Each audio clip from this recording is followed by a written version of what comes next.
তোমার ভালোবাসা মায়ের কারণে আমি শেষ হয়ে যাচ্ছে। তুমি কি আমার দিকে একটিবারই তাকিয়ে দেখেছো?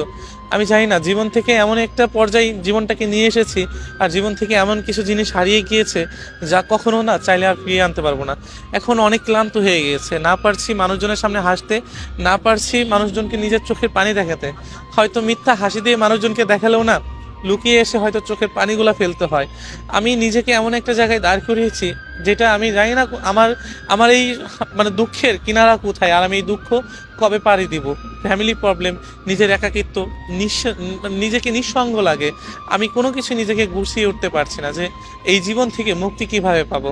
একটা মানুষকে ভালোবাসার কারণে যদি এমন হয়ে দাঁড়ায়, তাহলে মানুষ, আমি কি করব আমি জানি না।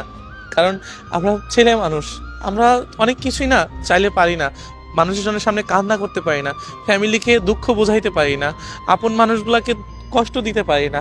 কিন্তু সবশেষে বেহায়ের মতো তোমার কাছে ছুটে গিয়েও ভালোবাসা পাইনি, শুধু পেয়েছি কষ্ট।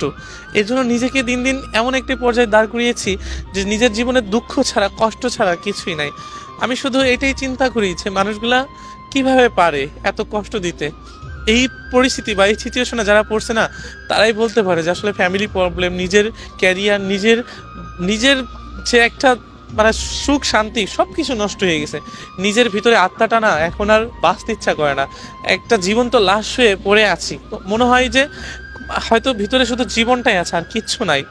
আমি নিজেকে গুছাতে পারছি না যে নিজে আমি কিভাবে গুছিয়ে উঠে তোমার মায়াটাকে সরিয়ে আমি ভালো থাকবো। আমি যখনই গুছাতে যাই, তখনই তোমার মায়াটা এসে আমার পিছু নেয় আর আমাকে নিঃসঙ্গ করে দেয়। আমি আমার সঙ্গ ছাড়া আমি ছন্নহীন হয়ে গেছি। আমি জানো খুব চাই যে তোমার কাছে ফিরে যাই, তোমার ভালোবাসায় আমি আবার ঠিক হয়ে যাই, কিন্তু সেটা কখনোই সম্ভব না। আমার ভালোবাসা, আমি দুটোই ছন্নছাড়া হয়ে গিয়েছি। যদি তোমার মিথ্যা ভালোবাসা না থাকতো, তাহলে হয়তো আজ আমি এমনটা কখনোই হতাম না। হয়তো আমাদের স্বপ্ন, ভালোবাসা সবই থাকতো। কিন্তু কি জানো, আমরা ছেলেরা ফ্যামিলিকে কষ্ট দিতে চাই না, আত্মীয় স্বজনকে কষ্ট দিতে চাই না। যেই মানুষটাকে এত ভালোবাসি, বুকের বাঁ পাশে জায়গা করেছি, সেই মানুষটাকেও কখনো কষ্ট দিতে চায় না। নিজে নিজেই কয়লার মতো পুড়ে যায়, নিজে নিজেই জ্বলে পুড়ে ছারকার হয়ে যায়, তবুও নিজের কষ্ট কখনোই কাউকে বলতে চায় না।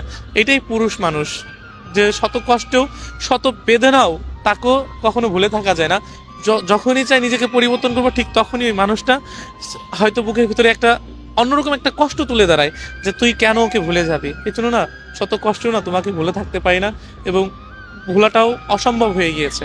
এই জন্য নিজের জীবন, নিজের সব কিছু ছন্নছাড়া হয়ে গেছে। আমি হয়তো তোমাকে ছাড়া সত্যি ভালো নেই।